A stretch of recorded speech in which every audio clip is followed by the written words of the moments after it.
मित्रांनो, जस्ट 2 ते 2.5 महिन्यापूर्वी ऑगस्ट महिन्यामध्ये IPO घेऊन आलेली ही कंपनी सध्या आपल्याला 25% डिस्काउंटवर मिळत आहे. कंपनी मित्रांनो एक स्मॉल कॅप कंपनी आहे आणि कंपनीचा जो बिझनेस आहे तो ऑनलाईन बिझनेस आहे. ऑनलाईन बिझनेसच्या सेक्टरमध्ये ही कंपनी काम करते आणि ऑलमोस्ट आज कंपनीने आपला जो लो आहे 1211 त्या लेवलवरती कंपनी आज आलेली आहे. जर कंपनीचा आपण की पॉईंट्स बघायला गेलो तो interesting value he current value is more than interesting value, म्हणजे जी व्हॅल्यू आहे शेअरची सध्या ती आपल्याला जास्त दिसत आहे. आणि जर रिटर्न वर्सेस FD जर बघायला गेलं तर stock has not been able to generate better returns on the equity. याचं कारण मित्रांनो, शेअर हा नुकताच शेअर मार्केटमध्ये लिस्टेड झाली आहे कंपनी आणि कंपनीची सुरुवातच असल्यामुळे कंपनीची FDमध्ये आपल्याला रेड फ्लॅग दिसत आहे. डिव्हिडंड रिटर्न्स त्याच्यामध्ये पण इनसफिशियंट डेटा दिसत आहे कारण की कंपनी आत्ताच लिस्टेड झाली आहे.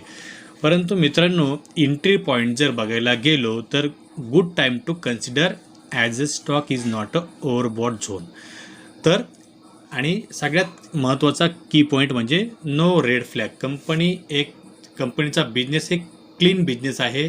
कंपनीवर कुठल्याही प्रकारचा रेड फ्लॅग नाही आणि कंपनीचा बिझनेस हा ऑनलाईन सेक्टरमधला असल्यामुळे बाकीच्या जर कंपन्या आपण बघायला गेलो तर बाकीच्या कंपन्यांच्या पियर्सच्या तुलनेमध्ये कंपनी ही प्रॉफिटेबल आहे. तर बघा मित्रांनो, कंपनीचा जो PE आहे तो आहे 64 आणि जर पियर्स कंपनीच्या तुलनेत जर बघायला गेलो तर कंपनीचा PE हा आपल्याला थोडासा जास्त दिसतोय. परंतु कंपनी ज्या सेक्टरमध्ये काम करते त्या सेक्टरमध्ये ही एक मोनोपॉली आपण म्हणू शकतो आणि त्यामुळे कंपनीचा PE हा जास्त आहे. कंपनी एक प्रॉफिटेबल आहे. त्याच्या सेक्टरमध्ये ही वन ऑफ द फक्त एक सिंगल कंपनी आहे ती प्रॉफिट सध्या जनरेट करत आहे आणि 2021मध्ये कंपनीने चांगल्या प्रकारे नेट सेल्स आणि प्रॉफिट आपल्याला दाखवलेला आहे. पुढच्या स्लाईडमध्ये आपण कंपनीचे फायनान्शियल चेक करणार आहोत. कंपनीचे पेअर्स जर बघायला गेलो तर इन्फो एज 57च्या PEवर ट्रेड करत आहे. IRCTC 389च्या PEवरती ट्रेड करत आहे. इंडिया मार्ट 85च्या PEवर ट्रेड करत आहे. त्या तुलनेत ही जी कंपनी आहे ही 64च्या PEवरती काम करत आहे. मित्रांनो, आजची प्राईस आहे 1234. मार्केट कॅप आहे 5741. P- त्यानंतर ROE मायनसमध्ये दिसते कारण की कंपनी आत्ताच लिस्टेड झालेली आहे. नेट सेल्स बघा 1280चा दाखवत आहे. कंपनीचा शेअर होल्डिंग पॅटर्न एकदा बघून घेऊया. बघा, FIIsनी 16% होल्डिंग या शेअरमध्ये घेतलेली आहे. DII त्यांनीसुद्धा 8%ची होल्डिंग्स यामध्ये आहे आणि पब्लिक बघा 75% पब्लिक या शेअरमध्ये होल्डिंग घेऊन बसली आहे आणि हा जो डेटा आहे हा सप्टेंबर 2021चा डेटा आहे. आता सगळ्यात महत्त्वाचा पॉईंट बघा मित्रांनो, फायनान्शियल ट्रेंड. शेअरमध्ये मागील 2018 पासून 4 वर्षापासून लगातार कंपनीचा रेव्हेन्यू हा वाढत आहे आणि प्रॉफिटसुद्धा आपल्याला वाढताना दिसत आहे. मागील वर्षीच्या तुलनेमध्ये प्रॉफिट 91% वाढलेले आहे.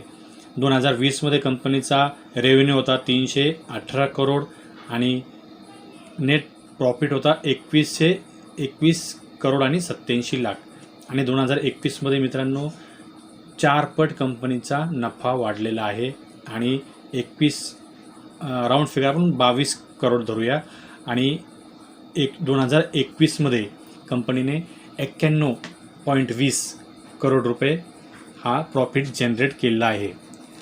मागच्या वर्षाच्या तुलनेमध्ये मागील 3 वर्षाच्या तुलनेमध्ये 2021मध्ये कंपनीने चांगला रेव्हेन्यू आणि प्रॉफिट जनरेट केलेला आहे. तर मित्रांनो, कंपनीचं नाव आहे कार ट्रेड टेक्नॉलॉजी लिमिटेड.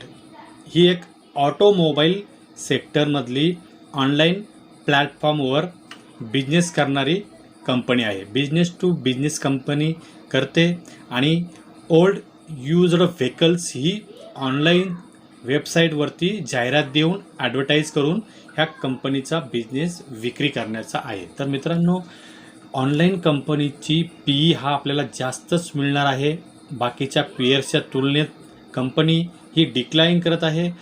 जर आपण चार्टवरती बघायला गेलो तर चार्टवरती सुद्धा कंपनीचा ट्रेंड हा आपल्याला डाऊन ट्रेंड झालेला दिसतोय. कंपनीचा IPO 1618 वरती आला होता आणि आज कंपनीची किंमत आहे 1234 आणि 1200 आणि 1210च्या दरम्यान कंपनीचा एक स्ट्रॉंग सपोर्ट झोन आपल्याला दिसतोय. यामध्ये आपण लॉंग टर्मसाठी हा शेअर ॲड करण्याचा विचार करू शकतो. मित्रांनो, ही जी माहिती दिलेली आहे ही फक्त तुम्हाला एज्युकेशनल पर्पजसाठी दिलेली आहे.